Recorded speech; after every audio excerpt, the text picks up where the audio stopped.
Just to let you guys know that if I do sound very different and my voice cracks a few times during the video, then I kind of ruined my voice during the Wigan vs Warrington game at the weekend. I was shouting at the TV a bit too much and that's my fault, but I hope you enjoy the video.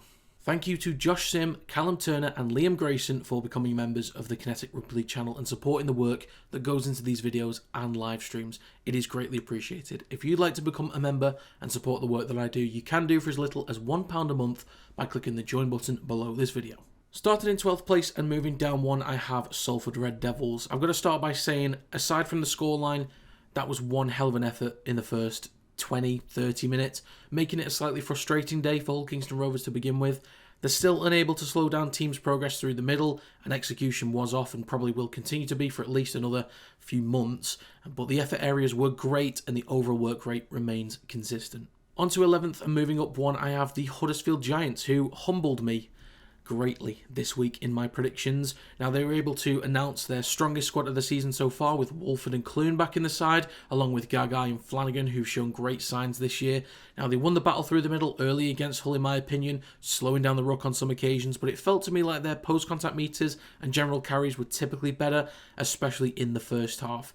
They were absolutely helped by the red card, and being a man up for roughly 30-35 minutes went in their favour, but I think they'd already set the tone greatly early on in the game and definitely move up one this week. On to 10th, and staying in 10th, I have Castleford Tigers. Now, they disappointed me at the weekend, to be honest. If you look at the team list they put out, they had one hell of a forward pack, and that's weird to say for Castleford, but they had such little control and such little presence versus Wakefield. Earlier in the week, I expected them to lose, but when I saw the team list, I genuinely felt they had enough in there to at least compete. Now, the reason why they're still above Huddersfield is that it's just one win for the Giants so far. Cass have put in enough good work over the last few weeks that it might take a few more rounds for the Giants to overtake Cass, but right now, Castleford Tigers are still in 10th. Then we move on to 9th, and moving down 2 this week, I have St Helens. They look unbelievably clueless in possession, and with the weapons they have, it's getting a little bit concerning now. I thought the forward pack didn't really compete against Leeds at the weekend, and they seemed quite vulnerable in the middle third when Leeds attacked the edges. They were hard done by with the yellow card, in my opinion, but they were already outplayed and outworked for at least the hour before it. On to 8th, and still in 8th, I have Catalans Dragons. Now, they had a lot of energy to start the game, but I think folded under pressure a little bit when Leigh started to come back at them. Now, they look like an improved side still compared to a few months ago. I think the overall execution in attack and defence proved that they've now caught up to the midfield teams in terms of performance.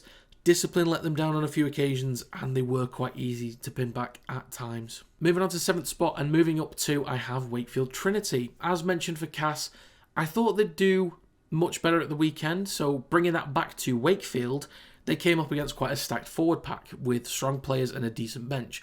But all throughout the game, Wakefield sustained midfield pressure really well, won the battle in the middle, controlled the tempo of the game, kicked well, chased well, moved the ball quickly and accurately in possession, and scrambled well defensively. They're doing a solid job continuously throughout the season, and Wakefield Trinity move up 2 into 7th. On to the top 6, and holding on to 6th place for now, I have Warrington Wolves. The game went much better than I expected it to be honest. Without Sneed, Williams, Walker, King and Ashton, we were able to slow down the progress through the middle in a good few portions of the game, not every time, but more than expected. We actually created opportunities, more than I expected us to make with that lineup. And defensively, we did look very uncomfortable at times, but scrambled well. And even Ollie Leyland put in a really solid defensive shift against Junior and Sember. I'll get into Wigan's performance soon, but it was a great effort given the circumstances. And as a Wire fan, I'm very proud of the lads for the work that they put in. Next up, 5th place, and still in 5th, I have Leigh Leopards. They were down 12-0 after 15 minutes, but after that, they got back into the grind, ran hard through the middle, and Joe Afengawi carried the ball really well in his debut. Now, I wasn't happy with his antics at the end of the game. Anyone that watched the live stream will know exactly how I felt about it. I was not pleased with that at all. But they kept chipping away, started to win the battle in the middle, defended well, spread the ball with pace. They kept Catalans pinned back in their own end towards the back end of the game when they really needed the field position, and they made Catalans have to overplay. Moving on to 4th spot and moving down 1 this week, I have Hull FC. Now, there are positives and negatives from the weekend for Hull. The negatives being that their energy looked a bit low in the early stages. They were ill-disciplined towards the back end of the first half, obviously, and I don't think they put much effort into spreading the ball. However, the main positive was that They did put in a really resilient defensive shift with a man down for at least half an hour, which I think still shows the character of this side. It's definitely improved from last year, as we all know. I don't think the performance overall was a typical Hull FC performance for 2025, maybe just an off day, and they'd probably wish they'd handled things a little bit differently, but I can't punish them too much, and with another team deserving of a higher spot, they only moved down one this week. So that brings me on to third place. Moving up one this week, I have Leeds Rhinos. They were helped by Saints getting the yellow card late in the game, but I think the game was fully in Leeds' control well before that, and they looked relatively unfazed for most of that game. Now, the forward pack was dominant, I felt, and they handled possession really well and created a decent amount of opportunities throughout the game.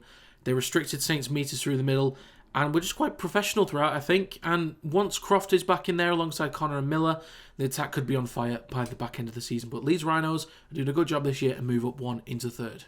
Moving on to second place, and still in second place, I have Hull Kingston Rovers. Now, there's not going to be too much I can say on this one, unfortunately, for Robins fans. I do apologise.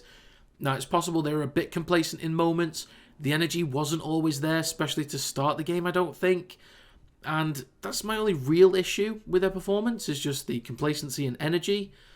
Other than that, we all knew what was going to happen, and they got the job done. I'm pretty sure they'll just collect the free breakfast, and they'll move on to the Challenge Cup next week. And finally, in first place, and still in first place, I have Wigan Warriors. Now, given the quality of opponents that both Wigan and Hull KR faced at the weekend, I don't think I can swap these teams despite the results. Now, onto Wigan, they were maybe a little too relaxed, not playing at their usual speed, and maybe they didn't need to, but they didn't make it easy for themselves. Now, in defence, their discipline could have been better to not give Warrington good field position, and they could have pinned them back a little bit more. They made a few too many errors in the midfield as well. Now, we'll have to see performances of both Wigan and KR over the next 2 to 3 weeks to see if there needs to be a change, but for now, Wigan stay in first place. But that's going to be it for this video. If you guys have your own list, let me know in the comment section down below, and make sure you answer the Rugby League fan question that I pinned to the comments as well. But as always, if you enjoyed, feel free to leave a like. It does help to get the video out there to more people. Subscribe to the channel to stay up to date with more Kinetic Rugby League content, and join the Discord or become a member in the description or the join button down below. But thanks for watching, and I will see you next time.